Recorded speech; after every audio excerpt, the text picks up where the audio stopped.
So let's take a look at slope. And slope of a line measures how steep the line is. So for example, we had already looked at rise over run, and basically that's what slope is. You take your rise, which is your change in your y values. You have this y value, you went up to this y value. That tells you your change in y values. And the run is the change in your x value. So you started at this x value and you ended up over here at this x value. So rise over run tells me my change in y over my change in x. And the way that we can show that is that it is this point right here is y2. And down here, this point right here was y1. And the change in those is y2 minus y1. So that's our rise, or the change in y. And here, if I look at my x values, this x value is x2. So that's x2. And this x value was x1. And so the change from x1 and x2 is x2 minus x1. That's the difference between those. So we can say m is the variable we use for slope. Slope is rise over run. Remember, you rise in the morning before you go running. That is my change in y over the change in x, and that can be shown by saying y2 minus y1 over x2 minus x1. You do need to memorize this formula. So an example right here, again, rise over run. I had the point here. I'm going to that point. How much did I rise up? I rose 2. How much did I run? I ran 3, so my slope was 2/3. And slope tells us how steep a line is. So we're going to use this formula that we just found out to find the slope between 2 points. So here I have a point, 2, -4, and 3, -1. And I want to find the slope between those 2 points, how steep the line is between those 2 points. The very first thing I highly recommend is that you label your points. So I'm going to label this one x1, y1. I'm going to label this x2, y2. It does not matter which one I label x1, y1 and which one I label x2, y2, as long as I'm consistent. If this is my x1, this has to be my y1. If this is my x2, this has to be my y2. I can't say x1, y2. Okay? They have to both have that same little number there. So I'm going to use my formula, y2 minus y1 over x2 minus x1. That tells me slope. I plug in my point. So y2 was a -1 minus y1 is a -4. Notice I minus the negative. Don't forget to put that negative there. You can't just drop it. Okay. So that leaves me with x2, which is 3, minus x1, which is 2. So I now have -1. Well, negative becomes a positive, so that became a positive. -1 plus 4 gave me 3, and 3 minus 2 gave me 1. 3 divided by 1 gives me 3. So there's my slope.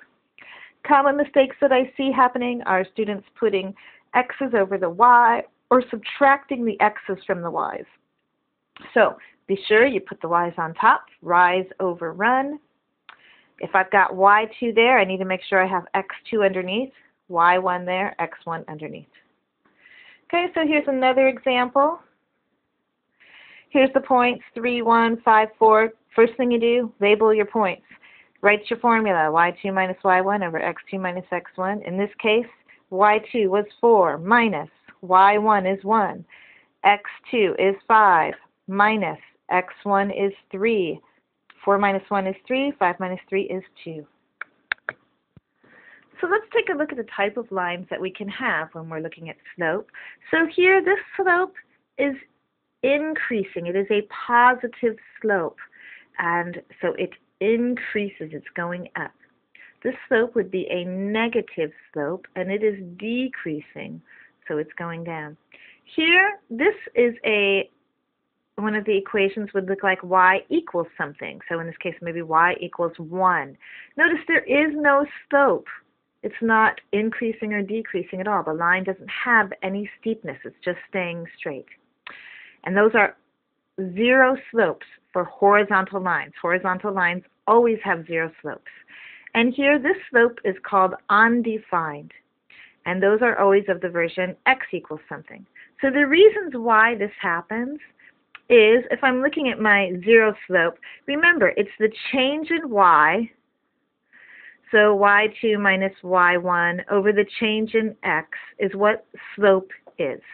And when I look at this problem, the change in y, there isn't any change in y. So it's 0 divided by something, whatever my change. I can pick any two x points I want.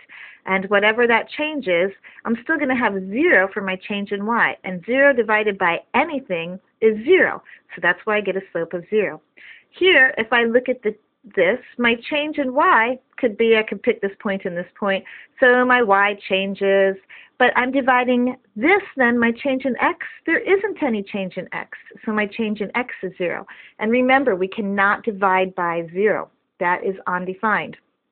So this is why we have undefined slope. One way to remember this is think about a snowboard. If you're on a snowboard or skiing, here you're not going anywhere. You have no slope. If you are on a snowboard going down a hill that looks like this, think of yourself, you would become undefined. So that's a little way to help remember it. So let's say let's graph the line with a slope of 3/4 and a y-intercept of a -2. So when we have a problem like this, we are always going to start by graphing the y-intercept. Then we will graph the slope. The slope was 3/4, so that's the rise over the run. So I take a look at my graph. I'm going to start by graphing the y-intercept is -2. That means that's where I intersect the y-axis. That's like my starting point. So I'm going to use that as my starting point. And then I say rise over run is 3. So I'm going to go up 1, 2, 3. I ran up 3 and I rose up 3, and now I'm going to run over 4. And that tells me my next point. So that's how I do rise over run. Okay? If I wanted to write an equation of a line, we can write an equation of a line, y equals mx plus b. And we're going to talk about this more in just a minute.